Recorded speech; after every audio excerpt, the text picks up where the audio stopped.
जय हिंद दोस्तों। आज से हम शुरू करेंगे हिंदी की क्लास, जिसमें हमारा पहला टॉपिक है संज्ञा। और यूपी पुलिस में काफ़ी हिंदी से क्वेश्चन आएंगे। संज्ञा का अर्थ होता है नाम। संसार में जितने भी व्यक्ति या वस्तुएं उनका कोई ना कोई नाम अवश्य होता है। जैसे नीचे 3 वाक्य दिए हैं। मोहन स्कूल जा रहा है, आम में मिठास है, मोर नाच रहा है। तो ऊपर के वाक्यों में मोहन किसी व्यक्ति का नाम है और स्कूल एक स्थान का नाम है। आम एक फल का नाम है, मिठास एक गुण का नाम है और मोर एक पक्षी का नाम है। ये सब प्राणी, पदार्थ, पक्षी, स्थान, भाव आदि के नाम हैं। तो संज्ञा की परिभाषा हम देख लेते हैं। किसी व्यक्ति, वस्तु, स्थान, जाति या भाव के नाम को संज्ञा कहते हैं। उदाहरण के तौर पर है कमला, पटना, अंगूर, चमेली, हिमालय, गंगा आदि। ये सब संज्ञा के ही नाम है। जैसे मोहन, रवि, ये सब संज्ञा है।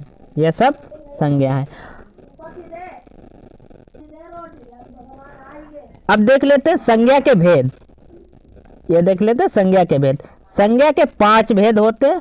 पहला व्यक्तिवाचक संज्ञा, दूसरा होता है जातिवाचक संज्ञा, तीसरा होता है द्रव्यवाचक संज्ञा, चौथा होता है समूहवाचक संज्ञा, 5वां होता है भाववाचक संज्ञा। एक एक करके हम सभी पढ़ेंगे अभी। पहला है यहाँ पर व्यक्तिवाचक संज्ञा। व्यक्तिवाचक संज्ञा से केवल एक ही व्यक्ति वस्तु का बोध होता है। जैसे एक होगा,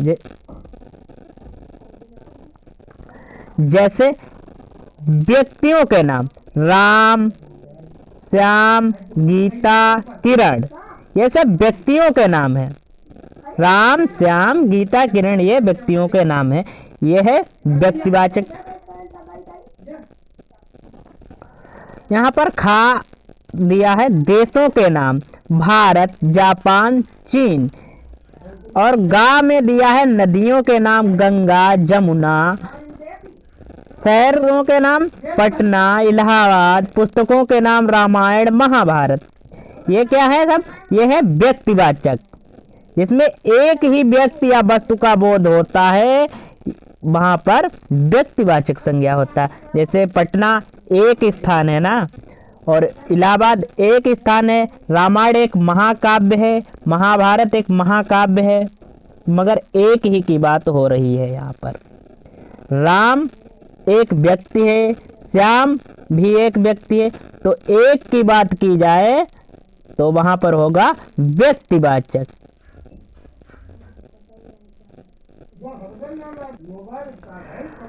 अब दूसरा है, यहाँ दूसरा भेद है जातिवाचक। जातिवाचक संज्ञा से व्यक्तियों या वस्तुओं की पूरी जाति का बोध होता है। जैसे यहाँ पर वो जाति नहीं, SC ST OBC की बात नहीं हो रही है। यहाँ पर एक पूरे जाति की बात हो रही है। जैसे मनुष्य हो गया, पशु पक्षी, वस्तुओं के नाम हो गए, पदों या व्यवसायों के नाम। इस तरीके की जाति का बोध कराया जाता है। जैसे मनुष्य में लड़का एक पार्टिकुलर एक जाति है, लड़की अलग जाति है। आदमी जेंट्स को प्रेजेंट करता, औरत लेडीज को प्रेजेंट करती है। भाई बहन, ये सब आप पर भाई बहन वो क्या है? जातिवाचक है। जैसे अब पशु पक्षी, गाय, पशु पक्षी में यहाँ पर है गाय अपने जो है गाय के ग्रुप को, जैसे काली गाय हो गई, सफ़ेद गाय। तो गाय क्या है? गाय के समूह का बोध कराती है, जो इसीलिए वो जातिवाचक। घोड़ा, अब कोई सा भी घोड़ा हो, काला घोड़ा हो, लाल घोड़ा हो, राशि घोड़ा हो, ये सब, मगर वो क्या है? वो एक घोड़ा जो है वो अपने घोड़ों की जाति का बोध कराता है। तोता पक्षियों की जाति का बोध कराता है और मोर भी पक्षियों की जाति का बोध कराता है। वस्तुओं के नाम यहाँ पर है। जैसे घर, घड़ी, मेज, किताब। पद या व्यवसायों के नाम शिक्षक, लेखक, मंत्री। तो ये सब क्या है? जातिवाचक संज्ञा है। तो यहाँ पर दो टॉपिक कंप्लीट हुए, एक तो व्यक्तिवाचक और दूसरा जातिवाचक।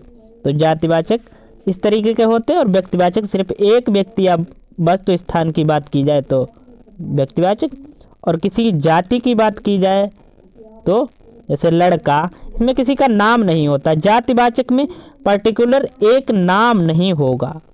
जैसे शिक्षक, शिक्षक में किसी का नाम नहीं दिया है, शिक्षक में नाम नहीं दिया है। शिक्षक ऐसे कोई सा भी शिक्षक हो सकता है।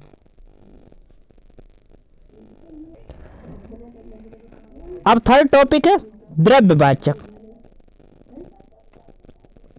द्रव्यवाचक संज्ञा से उस द्रव्य पदार्थ का बोध होता है, उस द्रव्य पदार्थ का बोध होता है जिसे हम या माप या तौल सकते पर गिन नहीं सकते। जैसे दूध को हम दूध को गिन नहीं सकते, दूध को गिन नहीं सकते परंतु तौल सकते हैं, माप सकते हैं। लीटर से माप सकते हैं, किससे? लीटर से।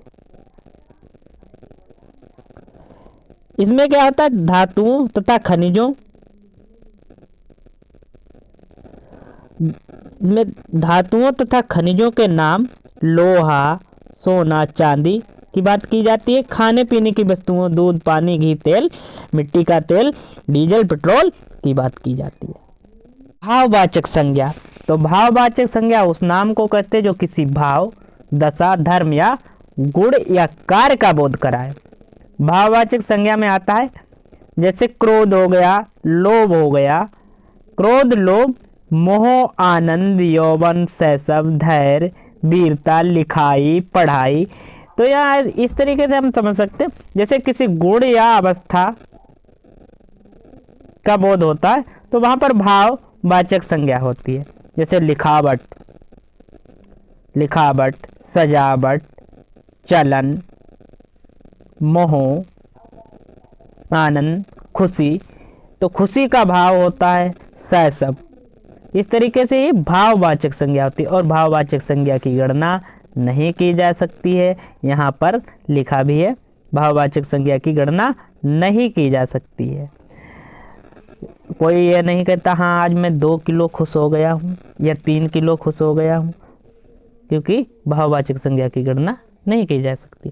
तो ये यहाँ से ऐसे क्वेश्चन बन सकता है, कोई जैसे नाम दिया होगा राम, उसमें से ऑप्शन होगा किस तरीके की संज्ञा है, समूहवाचक है, भाववाचक है या व्यक्तिवाचक है या फिर जातिवाचक है।